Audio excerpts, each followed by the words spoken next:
Hello, and welcome to Gwinnett County Victims Community Conversations, a brand new initiative under the new leadership of our District Attorney, Ms. Patsy Austin Gatson. The purpose of this initiative is to discuss different topics of life that help educate the community, spread the awareness, and reduce the gap between the community and the resources that are available for them.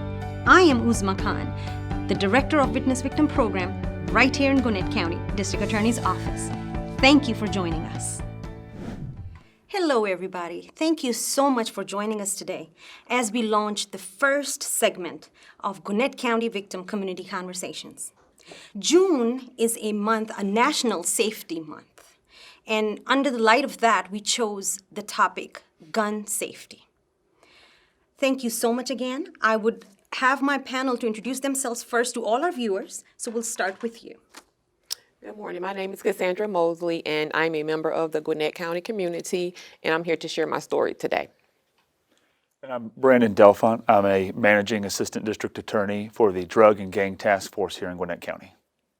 Good morning. I'm Patsy Austin Gatson. I'm the District Attorney of Gwinnett Judicial Circuit.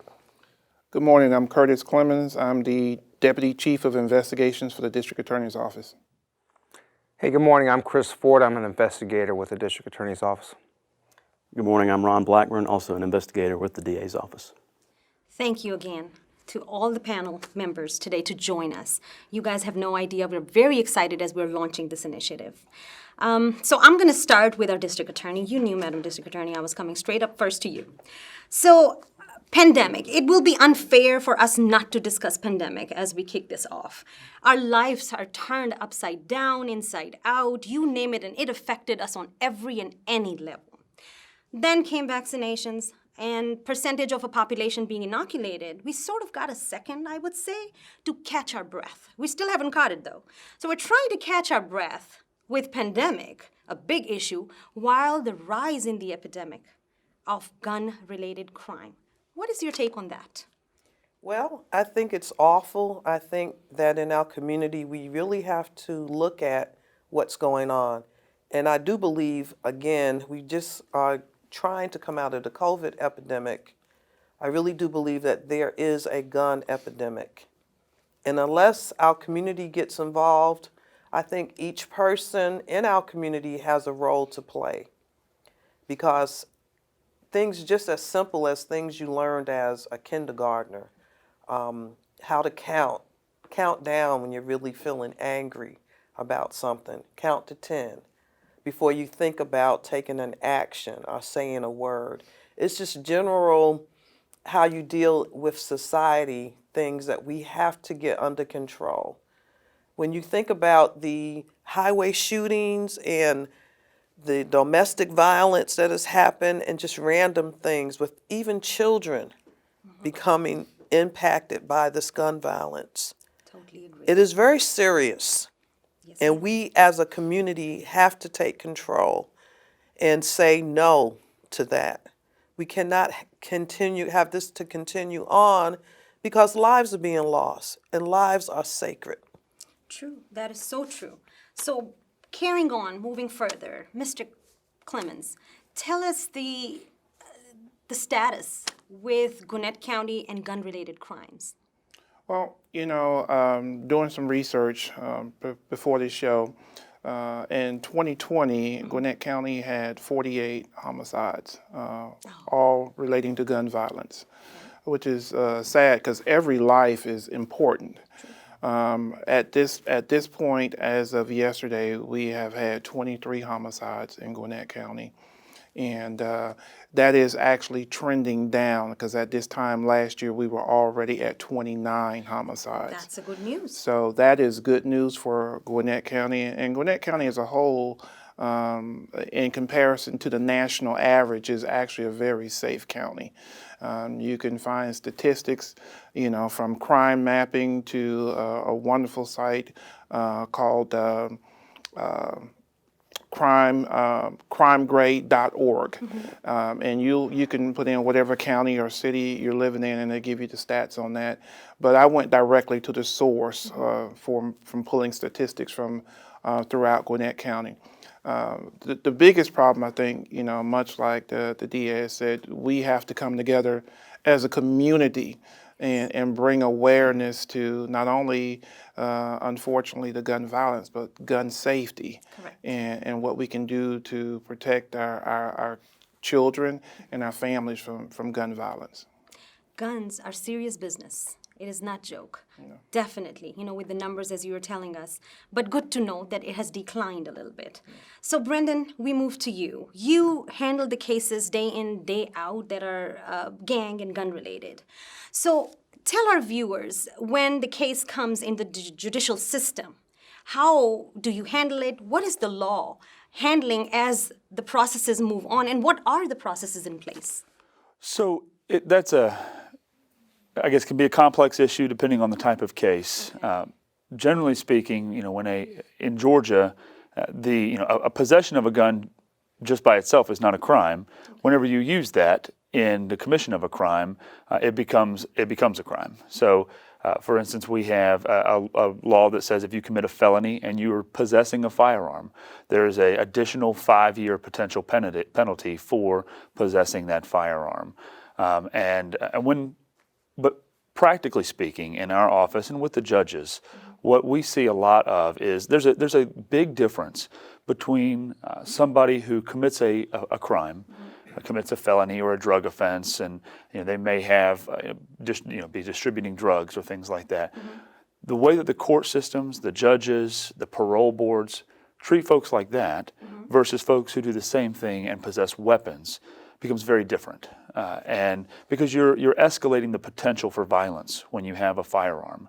Most of the homicides that we deal with here in our unit and in this office, in many ways, are related to some kind of small drug transaction that's very insignificant, but somebody brings a firearm.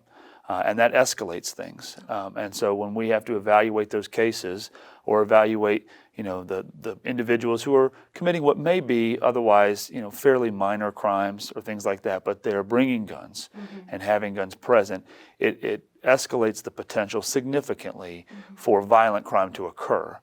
And I think what a lot of folks don't realize is that, we have a lot of individuals who go participate in these in crimes, drug transactions, where they're not evil people, they're not bad people. They make a bad decision, and they make a decision to steal something or to sell a small amount of drugs or something like that. And somebody in the group brings a gun. Somebody ends up dying because of that in a crossfire or from a attempted robbery, and all of those people's lives are ruined with a murder charge, because they participated in and were a part of that. And that's unfortunate because those families, even those defendants, they didn't anticipate that for their life. They might not even have had the gun themselves, but they're associating with people who have firearms. And it inevitably escalates the situation when you bring a firearm and introduce a firearm. And to touch on Chief Clemens' response, we've had 23 homicides, 22 of them are from guns. 96% of our homicides are firearm-related homicides this year alone. And we've had 171 shooting incidents in Gwinnett, which as of 2 days ago was 1 per day. So we're at 173 days into our year. And for the first 171, it averages out that there's 1 shooting per day. Of those 171, 62 of them involved injury or fatality. And so it's a significant issue, and guns are being used, on a daily basis here in Gwinnett County, and it just kind of echoes the seriousness of the crimes that are being committed when you bring a gun into the situation. So guns, handling the cases in the juvenile, are the numbers the same, or there's a different way of handling such cases that are gun-related crimes? Right. So in Georgia, the law to differentiate juveniles from adults, any child, and the law terms that 16 and under for most purposes. Those offenses are handled in juvenile court with the exception of some of the most serious ones like murder and armed robbery, kidnapping, things like that. So for possession of a gun or even the use of a gun, firing shots, juveniles are treated in juvenile court as juvenile offenders. And so they have one track. But if that crime from a juvenile escalates into a armed robbery or to a murder, or something like that, they're under the law, those cases they're treated as adults. Any child 13 and older who commits those offenses with a firearm, some of those more serious ones, they start here in Superior Court and are treated as adults. We have the discretion to transfer them back, and sometimes the courts have the discretion to transfer them back to juvenile court to appropriately treat juvenile offenders as juveniles. But we see a large amount of gun-related crimes from juveniles, 16 and under, kids who are getting guns, using guns, or carrying guns, and the virtue of them even having a gun is a crime. You're not allowed to possess a pistol if you're under 18, and so we already have criminal offenses from juveniles who just have guns because they think it's cool. Wow. So having to learn all this, we hear this a lot. We hear when the crimes do occur in television, we get to hear the sounds all over social media, we read about it, and then we move on because it's not my story, because it is somebody else's story. And we forget until the life takes its turn, very unpredictably, and that can become the story that I might carry. So here we have a very special guest today with us, Miss Cassandra Mosley. She's here to share her story with all of us. And thank you so much for being here with us today. Tell us about your story. Tell us about the incident. Tell us about the impact it had on you and the family. And what's the aftermath of it? Well, my family, I'm sorry if I get a little emotional, you guys. That's okay. My family's life actually changed back in November 2nd of 2016. My youngest son, Jabari. I'm bad way. I'm sorry. It's okay. I can remember being at work that day. I work at the local hospital up here in the county. I can remember being at work that day, and my middle son called me. He was like, "Thank you." He was like, "Well, Mom, I haven't heard, from Jabari." This is a person that we talked every day because we're a close-knit family. So, I talked to him every day multiple times. And so his brother, they lived together, but he was just concerned he hadn't heard from him. And I can remember, oh God, y'all, I'm sorry. Take your time. How it all kind of sort of played out was I was at work, and I guess it was about noon, and so my son, Marquez, was, calling around, trying to find him, leaving a voice message on his telephone, see if he would return a call. Nothing ever happened, because the last conversation he had with Jabbar was like at 10 p.m. the night prior. He was like, I'm on my way back home. I should be there within about 30 minutes. They're going to go grab something to eat. So he never showed up. And so Marquez said he kind of fell asleep and drifted off. When he woke up the next morning, Jabari wasn't there. He needed to be in class at 8 a.m. He went to a local college up here. And so he started to get worried. So I guess around maybe noonish, he called me and, well, let me back up, I'm sorry, a little bit. Marquez said he did a little research before he called me because he didn't want to get me, worried and things. So he called his job because he needed to be at work at like 11 a.m. that morning because he was a manager. And so he was going to work that mid shift. So I guess he never showed up to the job that day because he called to see, and they said they have not heard from him, which is not like him. So at about maybe 2 o'clock, Marquez calls me. He's like, "Well, Mom, I'm going to get off work." He said, "I'm going to call around to see, what I can find out." So we actually started doing our own little investigation as a family. We kind of like my other children, we all kind of like picked out some little pieces. Like they were calling, people who we think may have saw him. Yeah. I can remember calling all the local hospitals to see if any John Does had showed up or anything. I don't know why my mind instantly went to that, but I was like, we were just like, this is not like him. So everybody's worried. And I can remember one, my friends saw a news clipping on the television that they found a body in Snellville in Gwinnett County somewhere. But at this time, we didn't know that anything was related. So they was working that end. Me and Marquez was working this other end here. I was like, well, we have not heard back from him by 3 p.m. Come and pick me up from work, and we're just going to go to Gwinnett County and file a missing persons report. I wasn't going to, as a mom, I just felt something wasn't right. So I was like, I'm not going to wait for 24 hours like I see like on TV, like wait 24 hours if someone's missing to to report it. So I was like, no, that's what I'm not doing. So me and my son, we went to the jail up here, and we pulled into the parking lot. So my daughter calls. She said, we saw something on the news where they found a body in Snellville. I was like, okay. She said, when you guys go in, won't you guys ask about that? So, so we get out the car, we go into the precinct, and they, they asked us why we're here. I presented to tell them why we were there. I was like, well, I'm here to file a missing persons report, but I said, I told the guy, I said, well, I also would like to ask about, a body that was found this morning, early this morning, in Snellville. And he was like, well, could you sit here for me? So he set us down. So I remember sitting down, and then two officers, I assume, came from downstairs to, present me and my son, because Marquez he's with me. And so they took us, I can remember them taking us up, all this stuff started to get a little fuzzy at this point. I'm like, oh God, this is not good. So I remember them taking us upstairs to a room, and we sat down. They started to talk to us and, ask us, questions.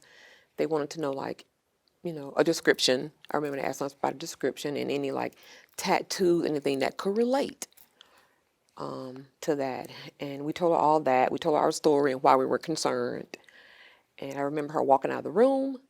And then when the detective came back in, that's when she told us that it was definitely, Jabari that they found that morning. And at that time, I think everything just went sort of kind of like blank. I can just remember, like, I passed out. I think I can remember in that room that day. My son Marquez, we were just, it was awful. Because Jabari was such a free-spirited, loving, vibrant person. It's like people gravitated to his spirit. He would help anybody, people are actually still to this day, they will message me on social media and, still giving, condolences and stuff. I had one girl who went to school with him who didn't even know, maybe a couple of years ago, she didn't know that he had passed, but I think she lives in California now. But she told me her story, how Jabari helped her from being bullied in school when they were at South Gwinnett High School, and how he helped her, to feel safe. So he would do things like that, and I just didn't believe all the impact that he had on a lot of people. So I do hold a vigil every year for on the anniversary. So this year will be the 5th year. It's definitely not getting any easier for my family. We are learning to actually live.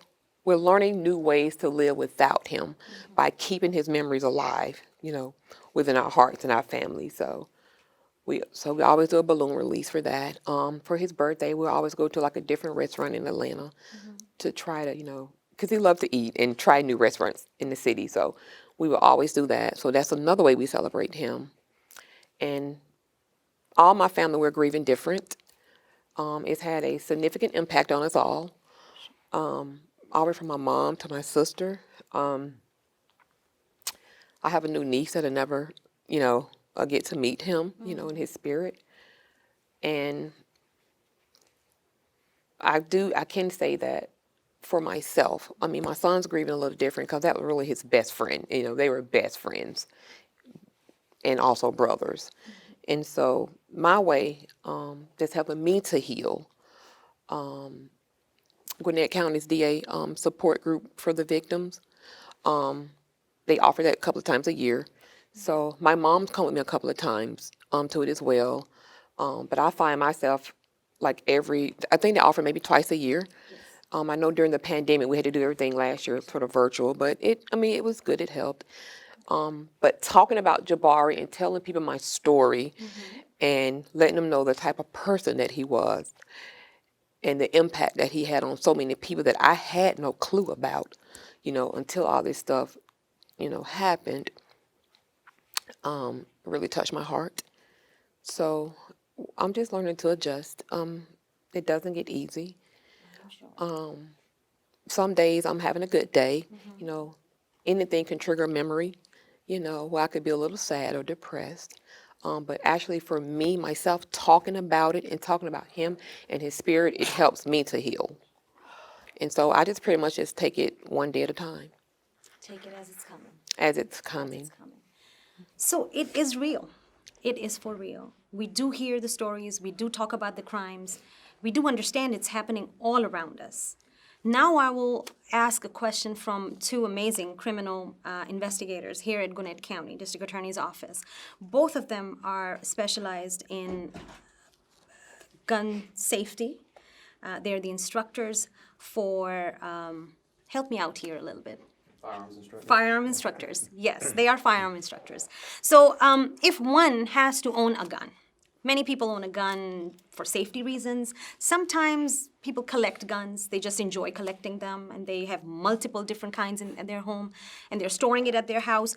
What are the safety measures that one must practice? Can I just interject just a little bit Yes, before ma'am. we jump into the gun safety piece of it? Is that I really appreciate you coming out here to tell people your story, because I think that the community has to understand how gun violence impacts the people in our community. And until we really realize how this impacts families, and as she said, 5 years ago, this is what happened, and y'all are still dealing with the grief part of it, and it just never goes away. And I think that if people would be more mindful before they decide to pick up a gun, it's just like Brandon said, before you take a gun to a situation that a gun does not need to be there, let's start thinking how this impacts our community. I think this is very important that folks understand that, and understand that if you're going to have a gun, have it legally. We have too many illegal guns on the street.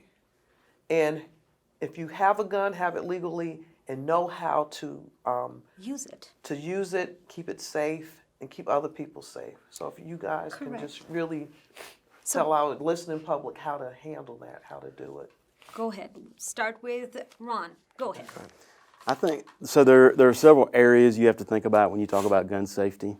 It may start in the home or with the vehicle, and how you actually keep that weapon secure, whether there are other people in the house with you. So I would recommend that you would have like a locking cabinet, a locking safe somewhere to store that weapon. A lot of people would say, well, I can't get to it if I need it in my house if it's Right, locked and up. that's what I was going to ask. Here Right. we have someone, and I cannot even get to the gun. Well, they have different safes and cabinets that you can actually access and put a code in by just putting your hand on them. Oh, okay. Or fingerprint readers as well on them that will open, and they pop right open, and you can grab your gun out of there. But keeping it safe and secure and away if you have children or visitors.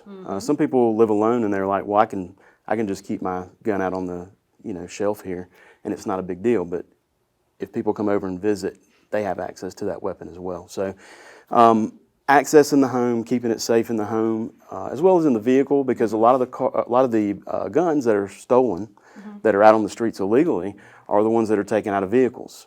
So they're just left under the seat, or they're left in the center console, something of that nature. So there are locking cabinets that you can put in vehicles. You can also lock them in the glove box, and some consoles will lock as well. So making sure not to leave them out where people can see them through your car, because that's a reason that people will break into the vehicles. Yeah, exactly. So that's another reason. Gun safety also, the way you carry. If you are going to carry a weapon and you're going to carry it on your person, hopefully, like you said, you'll be trained with it. You need to know how that weapon operates. You need to know what's going to happen if you put your finger on the trigger, or if it snags on your clothes. You need to know how to carry it in a holster, not just in your pants pocket, things of that nature. So there are a lot of things that you have to weigh out, knowing the functions, the safety measures that are involved in the weapon. Gun manufacturers build in safety measures in those weapons so that there's not accidental discharges. But this is the biggest safety, and it's that finger. To control. That's right. That finger being off the trigger, because generally the gun's not going to go off if that finger does not go on the trigger. So now, Chris, tell us, if we're storing them at home and we have kids, sometimes, I mean, younger kids or teenagers. So what is the safe, if I have a gun at home, what is the safe age that I must tell my kids that there is a gun in the house? And what are the different safety measures that we must have? Is there any differentiation here with the age group, the kind of age group of kids that you have at home? And that depends on the parent and the children. I have 2 sons, and both my sons are older, 20 and 24 years old now, but I've always had guns in the house. So for me, raising my children in a house with firearms, you know, when they were super young, yes, I kept them locked up, kept them out of harm's way where they couldn't reach them, or I kept them secured somewhere where they couldn't get a hold of them. And as they got older and were more mobile and they could actually do more, and you know, I'd take them camping and whatnot, then I started introducing, this is what a gun is. This is what, I never told my sons, don't touch that. Don't ever let me catch you touching it or there'll be, you know, punishment. No, I took that curiosity away. This is the gun. I would empty my gun, make sure it's clear. I'd let them touch it. Let them hold it. This is what daddy's gun looks like. The curiosity's gone. If you want to go shooting, we'll go shooting with it, and I'll train you how to use it. And I took them shooting ever since they were 5 years old on up to, you know, with small guns and rifles, and trained them on proper gun safety and storage and usage, and trained them in all the ways that I would train any officer on how to handle a firearm. And so I kind of raised them up in that atmosphere so they know safety, and they now, as adults, they own their own firearms and they go practicing, and we do target shooting. So that's a parental thing, and I'm not to say always do this, but you have to be safe with it. You have to keep them out of their hands.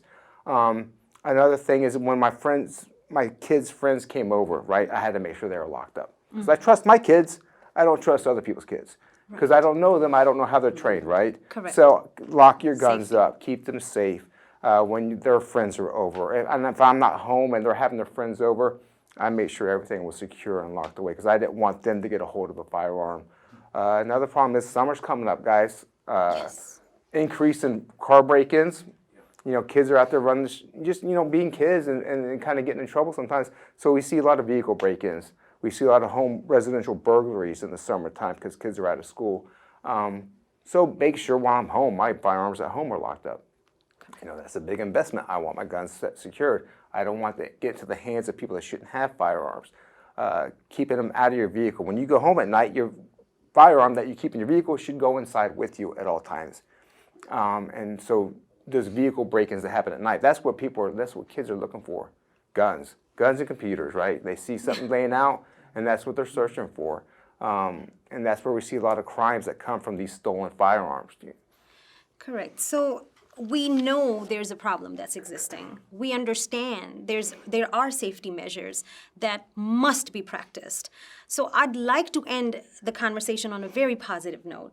We discussed the issue. We heard the story. It's for real. We understand in our judicial system, they come in and then they get processed. And it is what it is at that point. And we know that there are safety measures. We understand what Gwinnett County rate is right now, the numbers that you gave us of the homicide, and most of them by the result of misuse of a gun.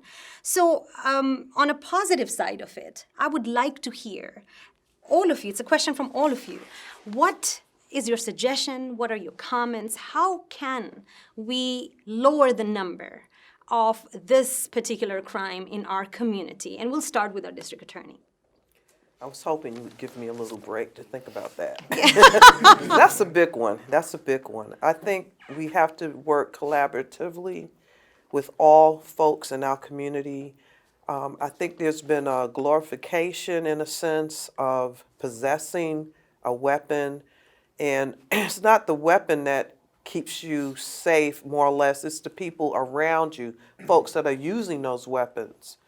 If somebody has a hot temper, they don't need to have a weapon, because we're dealing with issues with road rage, allegedly. But my concern is with a road rage issues, and it wasn't just someone cutting that person off that led to the problem. Apparently there was something else happening prior to that with that individual. Correct. So I think that family members have to be cognizant of what others in their family, what they're doing. And I know people don't really like to talk about red flag laws and things like that, but I think if you're in a family and you know that someone has a problem, you know that either there's a mental problem or there's something else wrong, then you should speak up. I think if you see something happening, you should speak up to the authorities that there is an issue here. And maybe that person does not need to, at that moment, be in possession of a gun. Correct. Mr. Curtis. Well, I'm going to kind of veer off a little bit here and say this. I think the takeaway from what Ron and Chris have said, number one is education. And in the black community, there's a saying about having the talk with your children, but that's for a different purpose. But I think we should also have to talk about gun safety and weapons in the home. We need to sit down and have a talk, like you say, take away the curiosity about guns and how they operate, and also sit down and explain to children that those video games are video games. They're not real life. You can't hit reset and start all over again after that gun has been discharged, and lives are changed forever, and it creates that ripple effect throughout the whole community. So I think we need to sit down and actually have that talk with our children and be honest and open about guns and staying away from those guns, or bringing them to the scene, much like Brendan had said. We want to make sure that our kids are educated, that they feel safe, that we come together as a community to make sure that not only are the kids educated, but that our kids don't run in those circles with people who carry guns as well. So we need to sit down and have that talk, and education and resources being provided to our children and our community, I believe, will make all the difference. That's why we're having community conversations. It starts from here. So the message take out is please have conversations in regards to all the sensitive topics that you try not to talk about in the family. It is important. It is for real. It is happening in our community. Brendan, what is your suggestions? So I think times like this, where we're able to discuss openly and give awareness to the community, is a great start, because we live in a safe county. Gwinnett is a safe county, but if you look across the nation, gun violence is up in large cities throughout America. It's obviously a problem, and it's increasing, which is disturbing. And so we've got to do something about it. I mean, you can't with the proverbial put your head in the sand as ostrich and just ignore it. I don't think it's going to go away. I think things like this bring attention to the issue. And unfortunately, when I have in my role, I see a lot of young individuals who are committing violent crimes with guns. And much like the investigator said, overwhelmingly they're getting them from vehicles where they're going and opening car doors and finding guns, and then they pass them around in their friend groups. Sometimes those friend groups turn into criminal street gangs, and the glorification of possessing firearms, of having guns. It's part of the way of life that these individuals ascribe to, and unfortunately it gets them into significant trouble or ruins the rest of their life.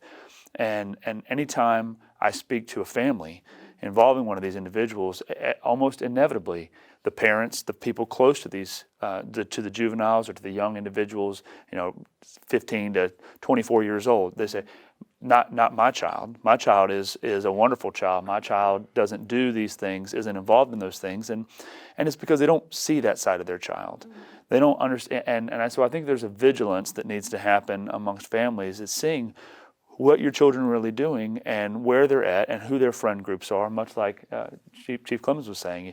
Who you spend time around and who these children are spending time around can, in many ways, impact the rest of their life, particularly when it comes to guns and the glorification of it. So I think awareness, community awareness like this, getting families involved in the process, in the conversation of who are you spending time with, what really are these people? And I know that's easier for some parents and some families than others, but it is incumbent upon, we have to start somewhere. It is incumbent upon all of us, I think, to start and to try, because I'm really tired of prosecuting young kids who commit violent offenses when they really could have had so many alternatives in their life prior to getting there. Once they're here, a lot of times it's too late. And they've done something that you can't take back and you can't go back. But I think there's a lot of opportunity for us as a community and as families and even as an office to start this conversation with individuals that the consequences are graver than you think they are, and you may not be able to come back from it. So we've got to start engaging. Kids are our future, and if we don't converse, if we don't start it from somewhere, what are we doing to save our future? It is important to have these uncomfortable conversations. So Cassandra, what is your take on suggesting to our community as a mother? As a mother, I would say maybe some stricter gun laws, education and awareness as well. All right, last but not least, Ron and Chris. Go ahead. I mean, you've told us already so many safety measures. Go ahead and tell us what the solution you think might be to lower these crimes. I agree with all of you. I like the education side of it.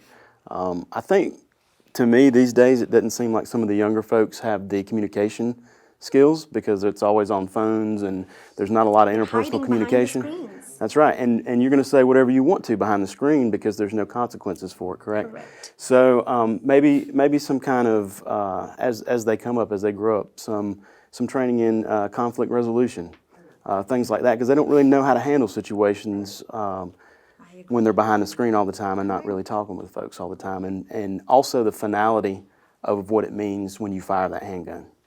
Yes. Or that rifle or that shotgun.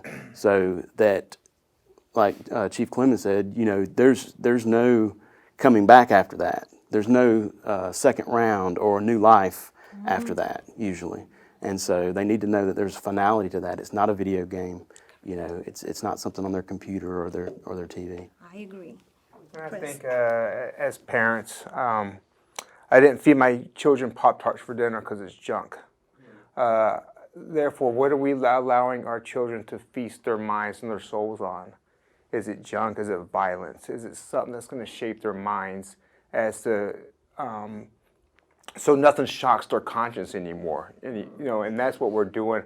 I think we glorify violence so much that we're nothing but programming people growing up who think nothing about killing, and it doesn't bother them. So I think we need to look at our kids and what we're feeding our children, and what we're allowing them to eat and soak in, and affect their minds. So there's a shift in the society. When I was growing up, I couldn't even think about a gun. I had to play outside, outdoors, watch TV only for 1 hour, and I was not looking forward to watch TV. I would rather be with my friends outside. So things have changed, and yes, our generation, our future is hiding behind the screens, and we need to be innovative. If we care, we want our future to be secure, then we have to come out of the box, have to start these uncomfortable conversations. And I thank you all so much to participate in this out-of-the-box activity as we start today under our new leadership of our District Attorney, Ms. Patsy Austin Gatson. I cannot thank enough for you guys to be able to pour in your expertise, your suggestions, the education, the awareness that we're trying to bring to the community. And thank you to all our viewers today as we launch the first episode of Community Conversations. I look forward to you guys joining as we carry on our conversations. Thank you.